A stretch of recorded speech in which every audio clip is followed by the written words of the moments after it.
오늘은 예수님에 대해서 조금 다른 각도로 조명을 해보고자 합니다. 예수님이 어디에서 태어나셨냐면 베들레헴에서 태어나셨습니다.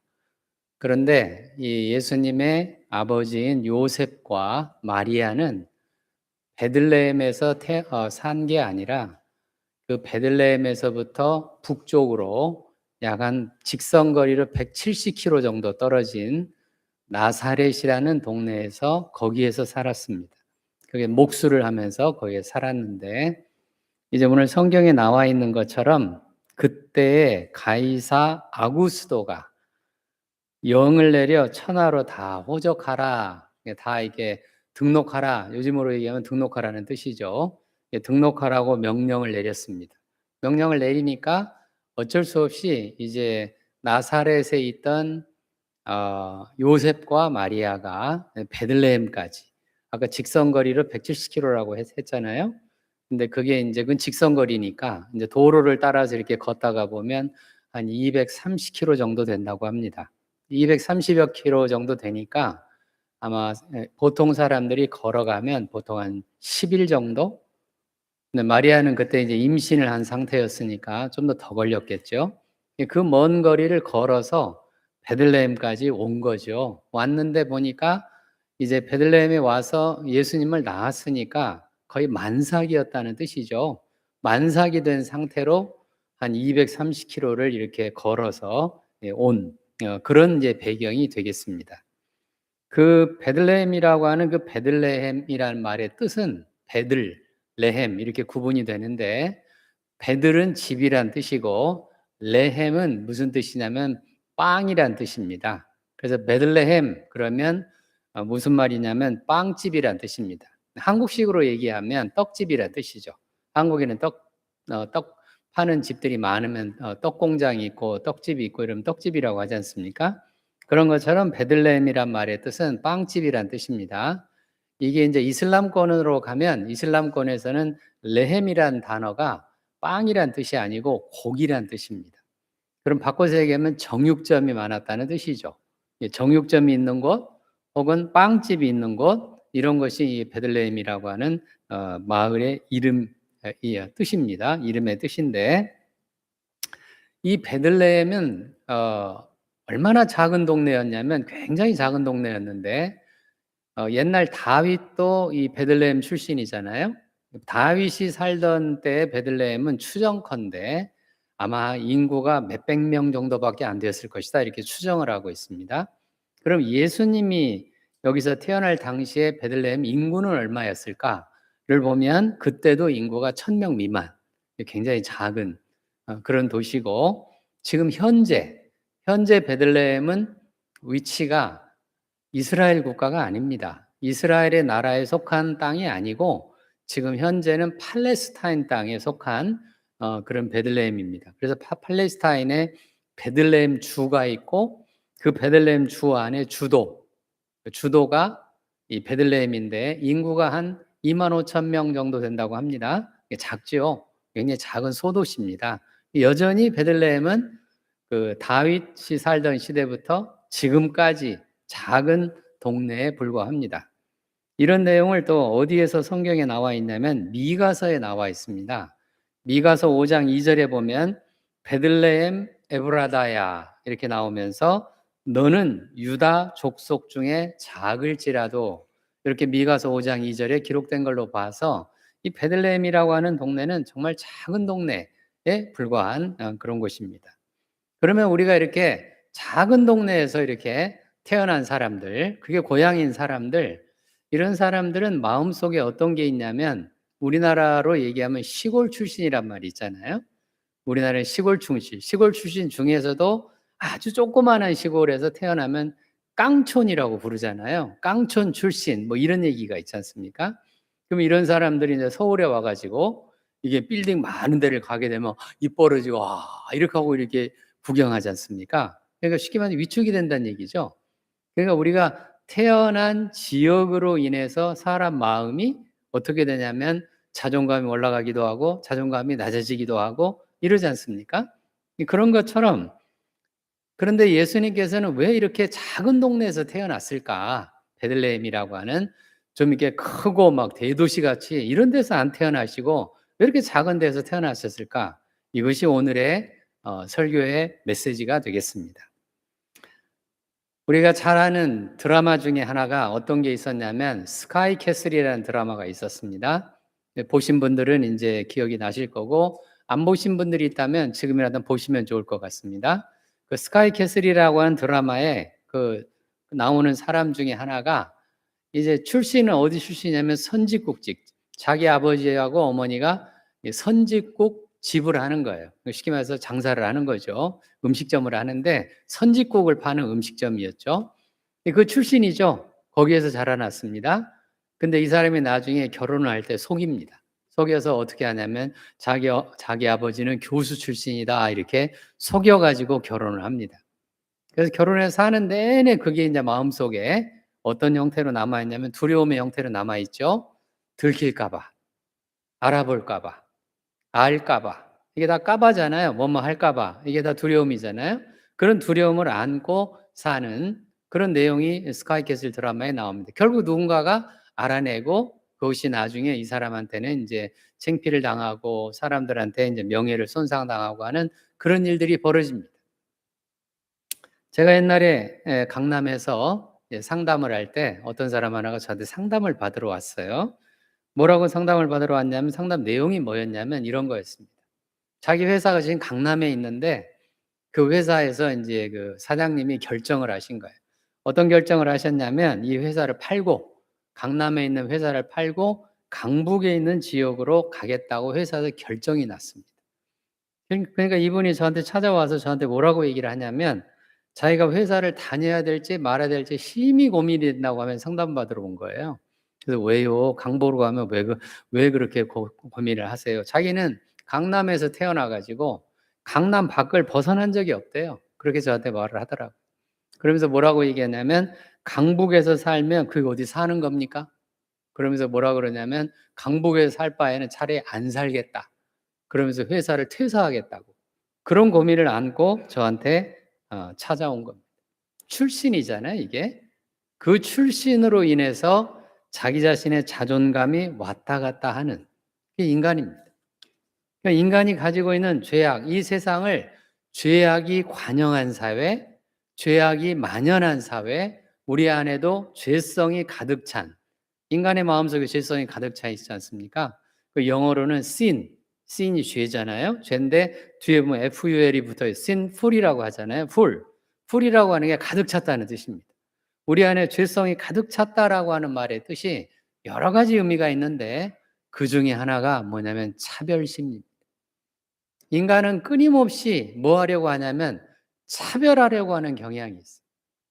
차별해요. 뭘 가지고 차별하냐? 출신을 가지고 차별을 하고, 뭘 가지고 차별하냐? 학교를 가지고 차별하고, 뭘 가지고 차별하냐? 있는 거를 가지고 차별하고, 뭘 가지고 차별하냐? 잘생겼냐, 못생겼냐를 가지고 차별하고, 키가 크냐, 작냐, 작냐를 가지고 차별하고, 예쁘냐, 안 예쁘냐를 가지고 차별하고, 내 머릿결이 얼마나 부드럽냐, 안 부드럽냐를 가지고 차별을 하고, 고급 옷을 입었냐, 안 입었냐를 가지고 차별을 하고, 이 세상에 얼마나 많은 차별이 있습니다.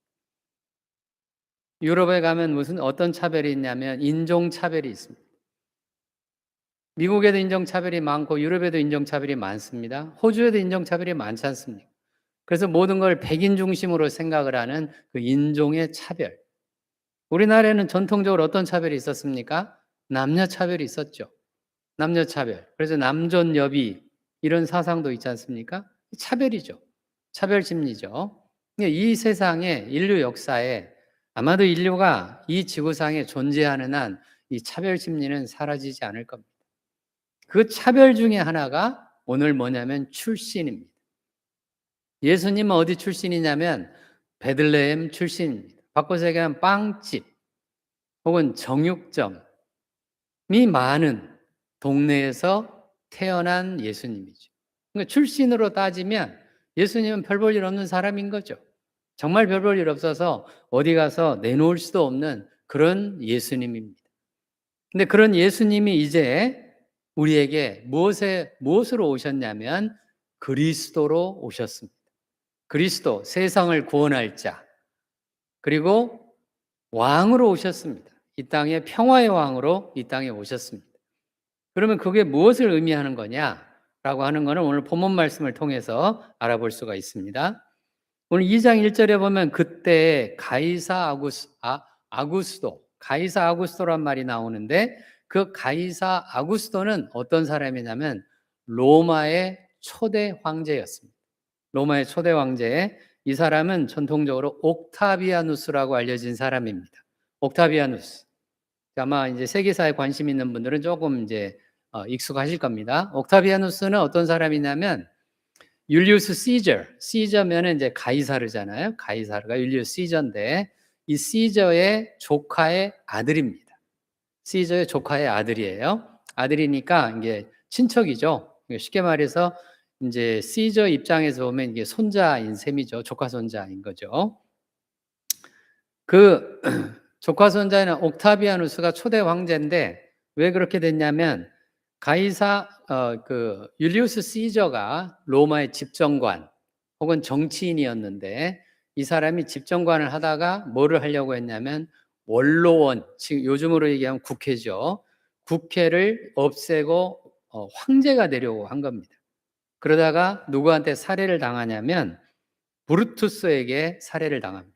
브루투스와 그 원로원에 있는 사람들이 힘을 합쳐가지고 이제 시저를 죽입니다. 칼로 막 찔러가지고 죽이거든요. 그러고 나서 이제 정치적으로 갈등이 벌어진 거죠. 벌어져가지고 어떤 일이 벌어졌냐면 이제 그 브루투스와 더불어서 이제 옥타비아누스와 정치적 경쟁자였던 사람 중에 하나가 안토니우스라고 하는 사람이 있는데 그 안토니우스가 이집트의 클레오파트라, 우리가 잘 아는 클레오파트라 하고 이게 연합을 해가지고 전쟁을 일으켰습니다. 일으켜서 그 유명한 전쟁이 악티움 해전이라고 하는 바다에서 전쟁을 했어요. 근데 옥타비아누스가 승리를 했습니다. 옥타비아누스가 승리를 하고 그 옥타비아누스가 이제 평정을 다 한 거죠. 평정을 하고 이 사람이 로마의 초대 황제에 등극을 합니다.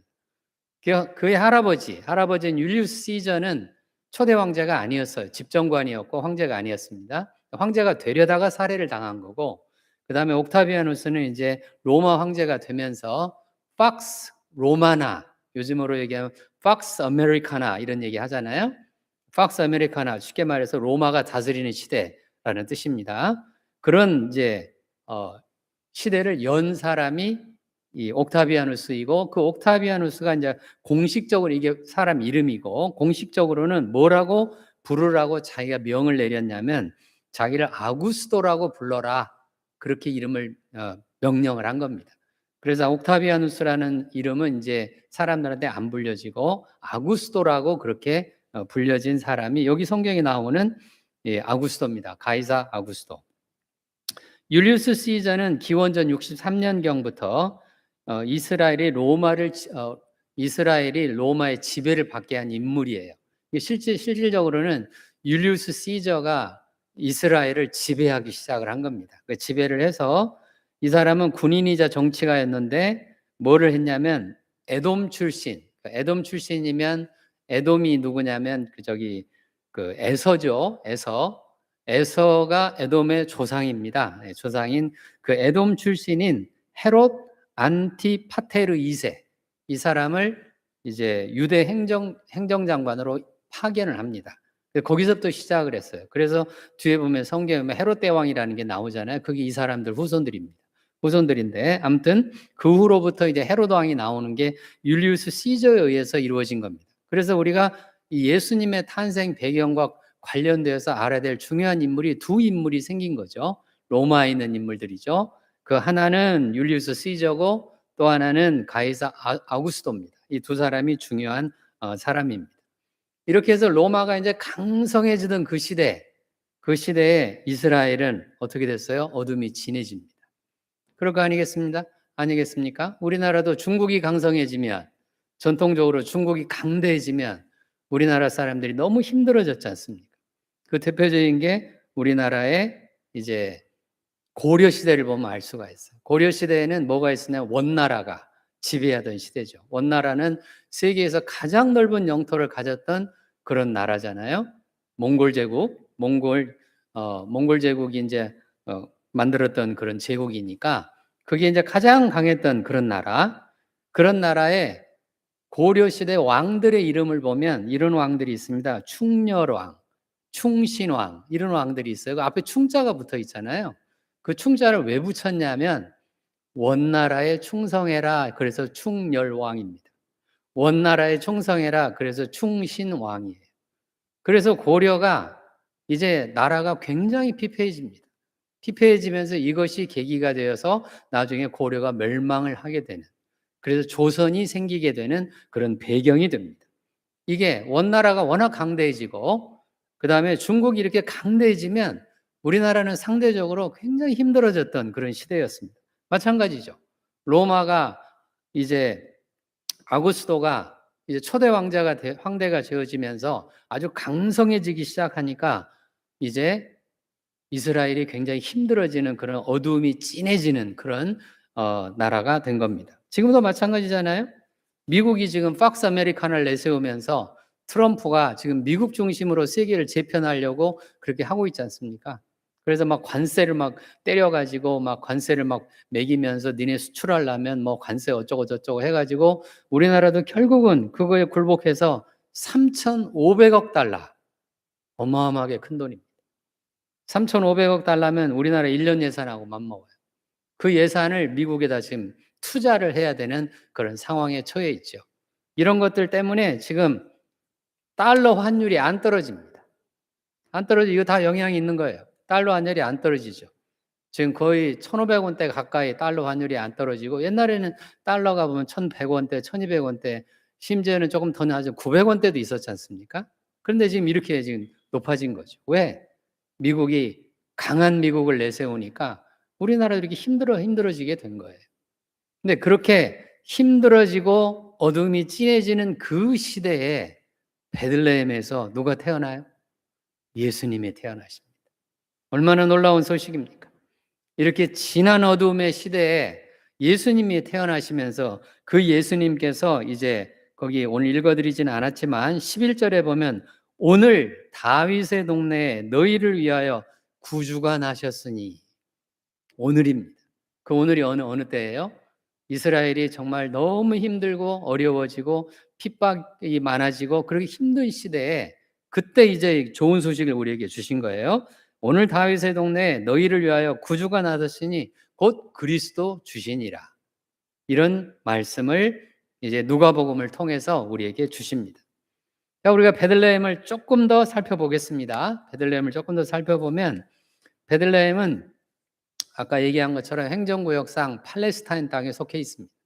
이스라엘 땅에 속해 있는 게 아니고 팔레스타인에 속해 있고 빵집을 의미한다고 얘기했고 정육점을 의미한다고 얘기해드렸습니다. 연평균 기온은 약 한 12도에서 22도 정도 됩니다. 그래서 상당히 기온으로는 살기가 좋은 동네고요. 최저가 한 5도씨에서 최고가 30도씨 정도 되는 아주 춥지도 않고 아주 덥지도 않은 그런 지역입니다. 여기는 무슬림이 다수예요. 지금도 이제 무슬림들이 다수인데 거기에 조례가 어떤 게 있냐면 시장은 기독교인이어야 한다는 조례가 있어가지고 지금도 시장은 기독교인입니다. 흥미로운 사실이잖아요.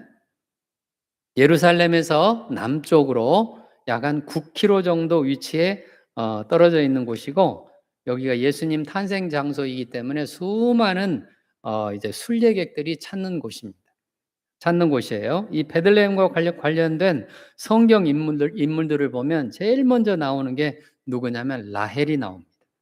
라헬은 야곱의 아내잖아요. 아내인데 이제 라헬이 죽자 야곱이 어디에다가 안치를 했냐면 그 무덤을 만들었냐면 이 베들레헴에다가 만든 거예요. 베들레헴에다 그 기원전 지금으로부터 얘기를 하면 한 3,000년 전 일이죠. 3,000년 전에 라헬이 여기에 무덤이 있어요. 그래서 그 라헬 무덤을 보러 누가 많이 오냐면 유대인들이 많이 이곳에 베들레헴을 방문하는 곳이 됐습니다. 사사시대에 들었으면 이 사사시대에는 유대 베들레헴 사람 누가 있냐면 엘리멜렉이라는 사람이 있어요. 엘리멜렉. 그 엘리멜렉의 아내가 누구냐면 나오미고 그 나오미와 그다음에 그 나오미의 며느리가 모압 여자입니다. 모압 여자 룻이 나오잖아요. 그 모압 룻이 활동했던 지역이에요. 그게 베들레헴입니다.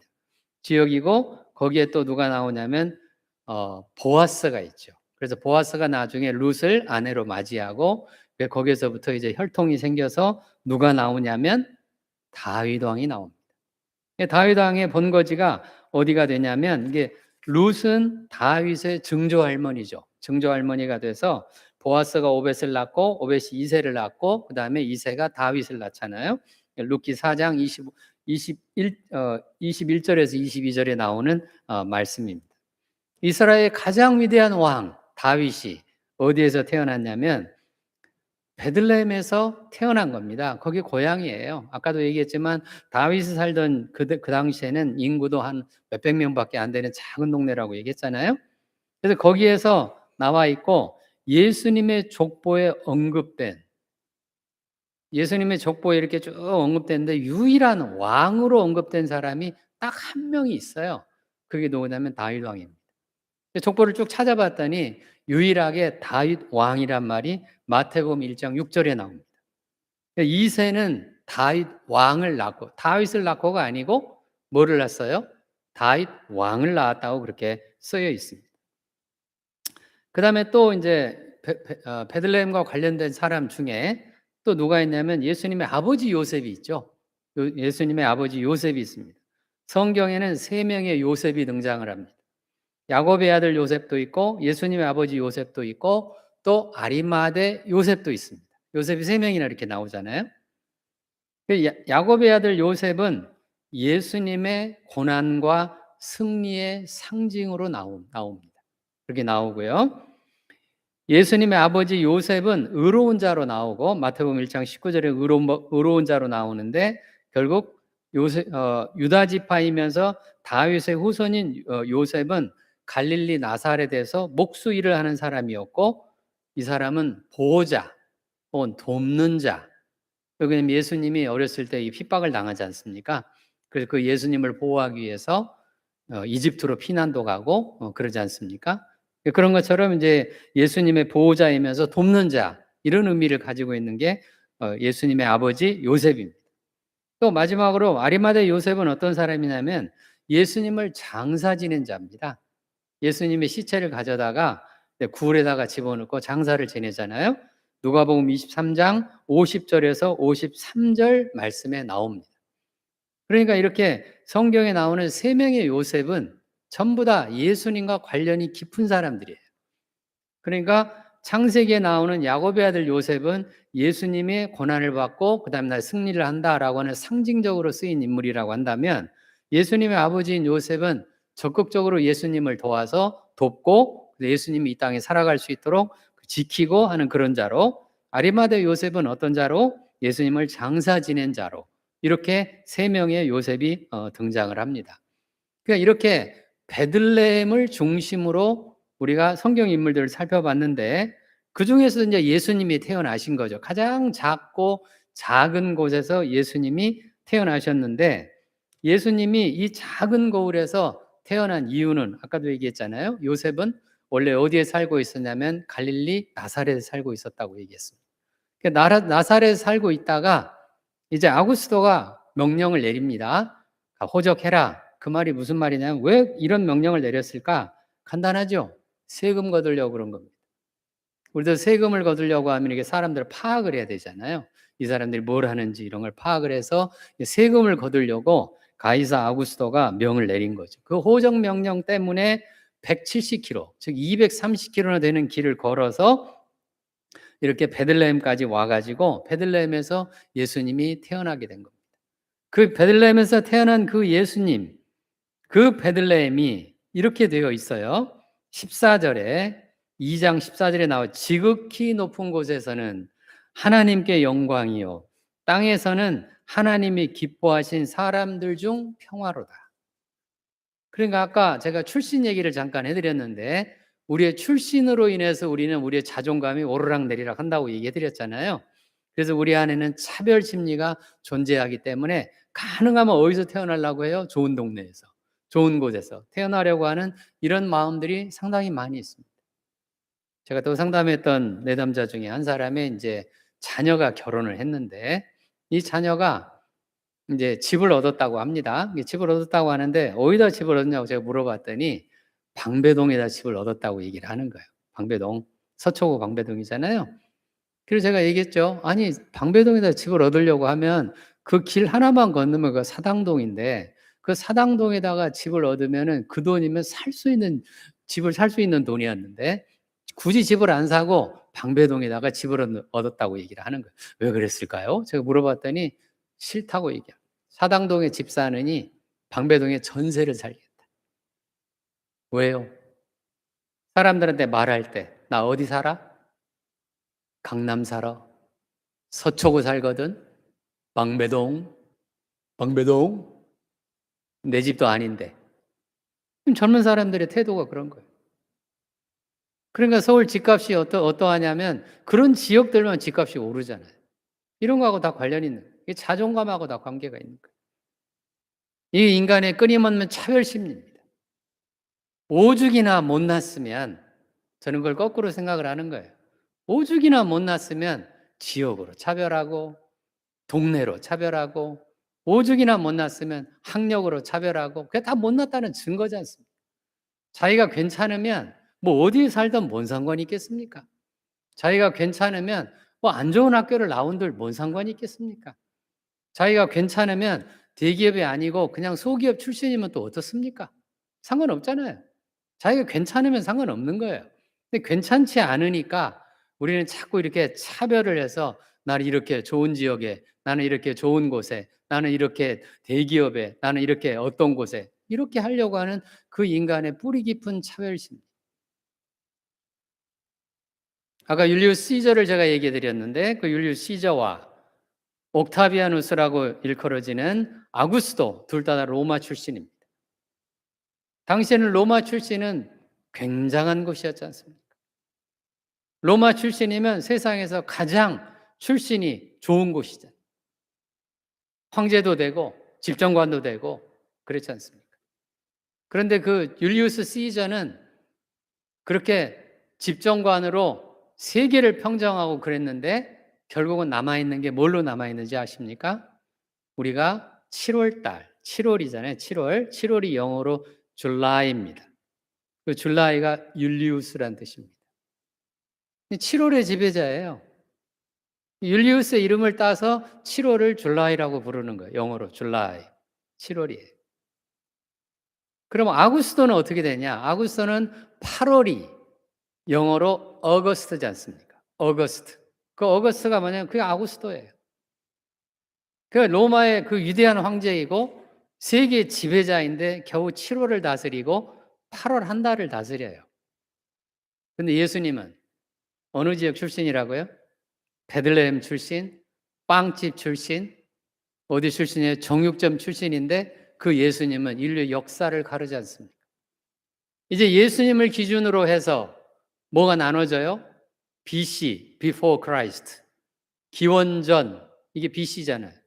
Before Christ, 예수님 전이라는 뜻이죠. AD라고 하는 거 이게 라틴어인데 AD는 Anno Domini. Anno Domini라고 In the year of Jesus Christ. 예수님이 다스리는 시대. 우리가 지금 AD 2025년이지 않습니까? 그러면 예수님이 벌써 2025년을 다스렸다는 뜻입니다. AD하고 BC가 나눠지잖아요. 그러니까 아구스도와 율리우스 시저는 로마 출신으로 황제가 되고 집정관이 되었는데도 7월 한 달, 8월 한 달의 지배자예요. 근데 예수님은 베들레헴 출신인데 어떻게 됐다고요? 인류 역사를 지금 지배를 하지 않습니까? 그러니까 예수님을 믿으면 이제 우리 안에 학력 필요 없어요. 우리 안에 대기업 출신 필요 없습니다. 우리 안에 강남 출신 필요 없습니다. 우리 안에 서울대 출신 필요 없습니다. 우리 안에 검찰 출신 필요 없어요. 우리 안에 판사 출신 그런 거 필요 없습니다. 왜요? 이제 예수님이 우리를 갈라놓으신 거예요. 어떻게 갈라놨냐? 믿는 자, 믿지 않는 자 두 개로만 갈라집니다. 믿는 자는 어디로 가요? 천국에 가죠. 믿지 않는 자는 어디로 가요? 지옥으로 갑니다. 그럼 율리우스 시저나 아까 얘기했던 아구스토나 어디 갔을까요? 생각해 보셔야 되죠. 잠시 이 세상에서 황제를 했을지 모르지만, 잠시 이 세상에서 대기업의 황제를 했을지 모르지만, 잠시 이 세상에서 사람들에게 우러러보는 그런 사람이 되었을지 모르지만 어디에 있을 가능성이 높아요? 지옥에 있을 가능성이 높죠. 그 잠시라는 게 얼마예요? 기껏 해봐야 100년밖에 안 되지 않습니까? 100년이라는 세월 동안 자존감 높여서 나는 이런 사람이야 라고 어깨를 이렇게 뽕을 넣어가지고 우리가 뽕이라고 하잖아요. 그 뽕 넣어서 살았지만 어디가 있다고요? 지옥에 가 있다. 얼마나 불쌍한 일입니까? 예수님이 이제 베들레헴이라고 하는 작은 동네 출신으로 태어나셔서 우리에게 출신이 필요 없다라고 지금 말씀하시고 계시는 중입니다. 너희가 어느 지역 출신이든, 너희가 어느 동네 사람이든, 너희가 어떤 가문의 사람이든 상관없이 이제는 나를 믿느냐, 믿지 않느냐, 그것만이 문제가 되는 거다. 믿는 자는 이제 천국으로, 그래서 하나님과 함께 영원히 천국에 살고, 믿지 않는 자는 이제 영원히 어디가 사는 거예요? 지옥에 가서 산다. 얼마나 좋은 소식입니까? 얼마나 훌륭한 소식입니까? 그 다윗의 동네에, 오늘 다윗의 동네에 너희를 위하여 구주가 나셨으니 곧 그리스도가 주시라. 지극히 높은 곳에서는 하나님께 영광이요, 땅에서는 하나님이 기뻐하신 사람들 중에 평화로다. 우리 예수를 믿는 사람들은 인간의 이런 뿌리 깊은 차별 심리를 경계하셔야 됩니다. 우리를 믿는 사람임에도 불구하고 이 차별 심리는 여전히 살아 있습니다. 살아 있어가지고 심지어는 목회자들 안에도 이 차별 심리가 살아 있어요. 그래서 어떤 목회자들은 자꾸 자기가 지배자처럼 행동을 하는 목회자들이 있습니다. 그래서 뭐라고 자꾸 얘기하냐면 목사도 아닌 것이, 이렇게 얘기를 합니다. 교회에서도 장로님들도 그런 사람들이 있잖아요. 장로도 아닌 것이, 이러잖아요. 뿌리 깊게 살아있는 거예요, 우리 안에. 왜요? 이렇게 오랫동안 신앙생활을 했음에도 불구하고, 이렇게 오랫동안 예수님을 주인으로 모셨음에도 불구하고 머리로는 주인이라고 아는데 가슴에서는 여전히 인간의 차별 심리를 가지고 사는 사람들 얼마나 많습니까? 우리는 뿌리 깊은 이런 차별 심리를 우리가 오늘 예수님을 주인으로 맞이하면서 그 예수님이 우리의 주인이 되게, 우리 가슴에서도 주인이 되게 우리 안에 그 차별 심리를 경계하고, 그 차별 심리를 경계하면서 사람들은 다 거기서 거기입니다. 인간이 뭐 얼마나 잘나면 얼마나 잘났겠습니까? 다 거기서 거기입니다. 오직 차이 나는 거는 누구만 차이가 나요? 하나님, 예수님, 성령님만 차이가 나고 우리 인간들은 다 어디서 어디라고요? 거기서 거기입니다. 서로 인사하시겠습니다. 거기서 거기입니다. 서로 인사하세요. 거기서 거기입니다. 인사 안 하실 거예요? 또 한마디 해서 여자분들 같으면 예쁘면 얼마나 예쁩니까? 서로 인사하세요. 예쁘면 얼마나 예쁩니까? 뭐 예뻐봤자 얼마나 예쁘겠어요? 그 하나님에 비하겠어요? 차별 심리를, 오늘 이 메시지를 들으면서 하나님께서 주시는 이 말씀을 들으면서 그거를 가슴판에 새기는 우리 모두가 되기를 주님의 이름으로 축원을 드립니다. 기도하시겠습니다. 하나님 아버지, 오늘 예수님께서는 정말 이 세상으로 따지면 정말 보잘것없고 정말 작은 동네인 베들레헴, 빵집이면서 정육점이었던 그런 베들레헴에서 태어나셔서 그 예수님께서는 우리에게 기쁜 소식을 들려주셨습니다. 오늘도 이 기쁜 소식은 2025년 오늘 우리에게 들려주시는 이 말씀이 아직도 유효하고 우리 마음속에 살아있어서 우리 안에 뿌리 깊은 차별 심리를 누르고 극복하고 승리하는 우리 모두가 되게 하여 주시옵소서. 그래서 이 말씀 교회가 왕성해지게 하시고 하나님의 은혜로 넘치는 교회가 되게 하셔서 이 말씀 교회 은혜가 북한 땅에도 세계에도 넘치는 그런 귀한 말씀 교회로 삼아 주시옵소서. 감사드리고 예수님의 이름으로 기도 올리옵나이다. 아멘.